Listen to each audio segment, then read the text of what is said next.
兄弟们，你们有没有发现，为啥最近这2年车价会这么便宜，掉的这么狠？每台车最少给你优惠个30万块钱，不管是销量好的还是销量不好的，全都给你优惠。特别是合资车，甚至于给你优惠10个 W， 这是什么概念呢？还有像什么这个热销的凯美瑞、雅阁、天籁、迈腾、帕萨特、思域、速腾、朗逸，基本都给你优惠3、4万、4、5万，甚至5、6万块钱。难道合资车企良心发现了吗？以前卖的太贵，现在给点老百姓实惠，给你们便宜点卖给你们？我看不可能吧。还有网络上是这么说的，国产车崛起，合资车才被迫降价。其实并不完全是这些原因，主要就是我们现在老百姓兜里边没钱，有钱他也不敢花，不敢乱花。现在的人都这么理智了吗？是的，那挣钱太难了，老百姓有钱不敢花，不仅不敢花，还降级消费。兜里边有那2、3、4万的存款，他只买一个10万、8万的车型，那日后挣钱能挣多少谁知道啊？万一哪天挣不来钱了咋办？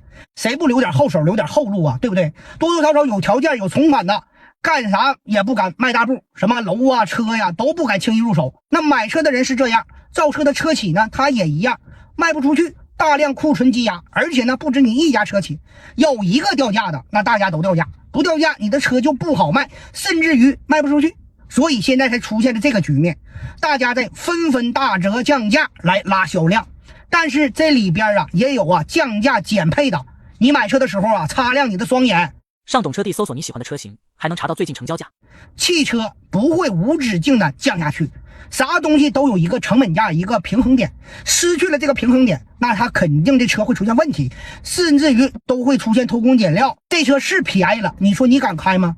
不要太追求汽车价格要有多低多低，太低并不是一件好事。记住老话说得好，1分钱1分货，咱们大家别太贪婪，越贪婪吃亏越大。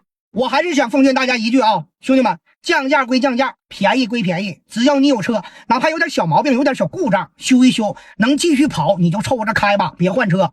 不是刚需别买车，汽车它是一个持续性的消费品，你买车换车直接赔钱。现在咱挣钱多难呐，搂着点花吧兄弟们。认为我说的对的，屏幕给我怼过2下子。还有什么问题欢迎在评论区留言。